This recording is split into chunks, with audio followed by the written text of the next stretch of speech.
Hi and welcome to another video from Angeli and Guillermo Travels. In this video we spent 1 week in Palawan. So we flew from Cebu to Palawan.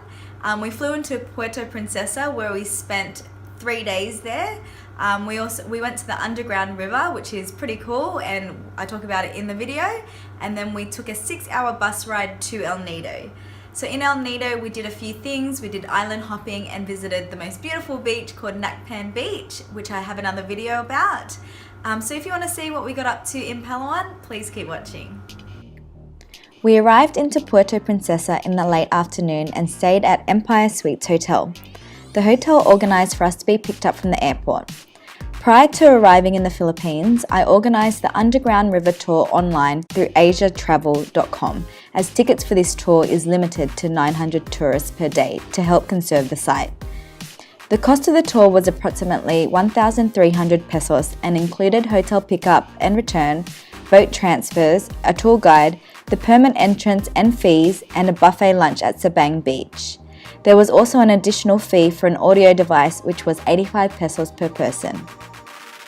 The drive to Sabang was 2 hours long and was very bumpy and windy.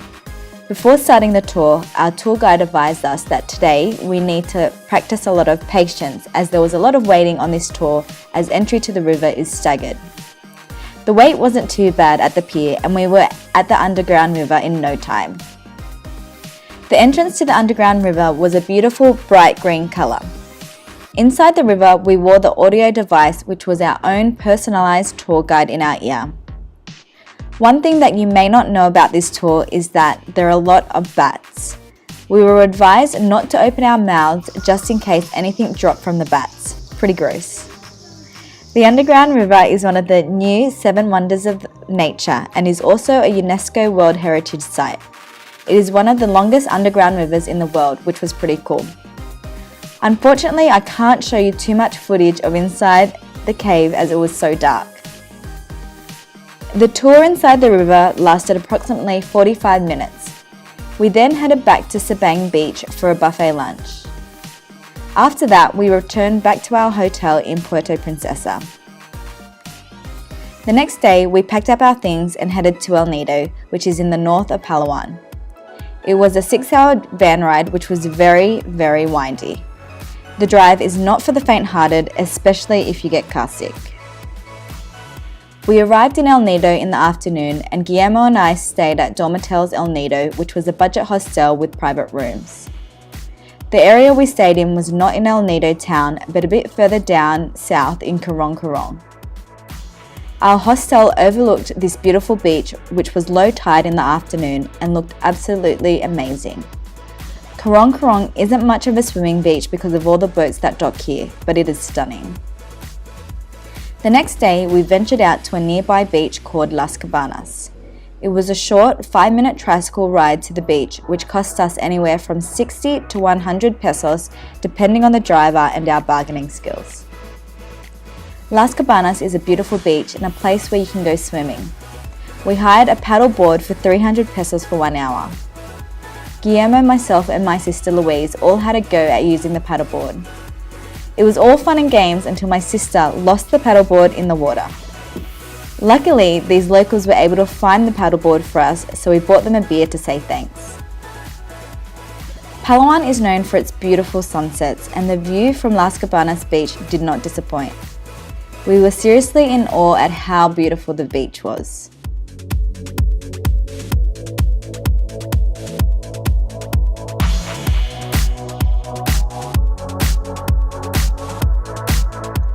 One of our most favourite discoveries in Palawan was Nacpan Beach in El Nido. It was 40 minutes away from where we were staying through a dodgy dirt road. It was absolutely beautiful and is one of my favourite beaches in the world. You can check out my full video about Nacpan Beach here. The next day, we booked Tour A, which is an island hopping tour around Palawan. We walked down to the beach and boarded the boat. First stop was Secret Lagoon, where you had to climb through this small little hole in the wall to get through to the beautiful lagoon. The water was clear and green and cooling since it was so hot outside.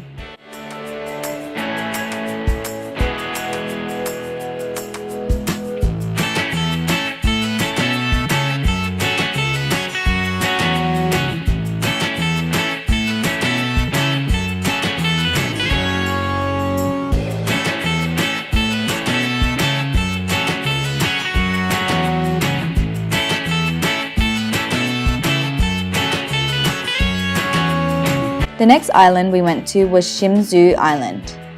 Here we stopped for an hour and a half for snorkeling and for a buffet lunch which was being cooked by our boat crew. The water here was stunning and much clearer than other island hopping tours we had done. The water was so beautiful and the coral was nice and you could see a few fishes.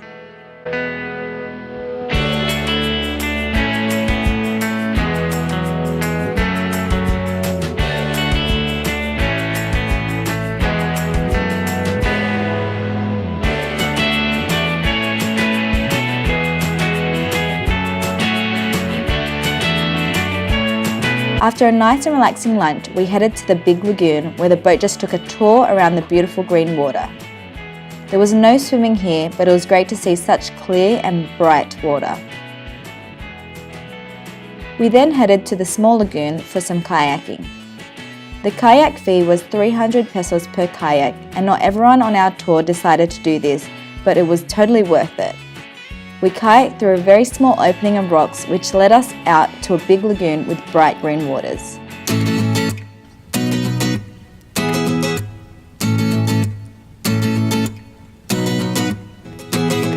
Last stop was Papaya Island, and by this stage we were exhausted, but the island was so beautiful that there is no time to be complaining about tiredness.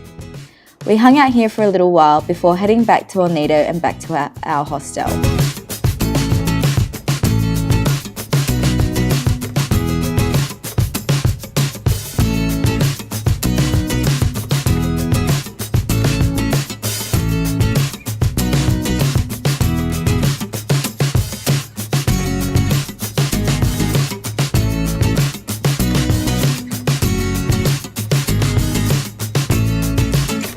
For our last night in Palawan, we headed to Cadlao Resort and Restaurant where we had the best views of El Nido. I can't get over how beautiful Palawan is, and I was able to capture another beautiful sunset from the restaurant we dined at. All in all, we had an amazing time in Palawan. Palawan is beautiful and I highly recommend you go visit. Thanks so much for watching and see you in the next video. Bye!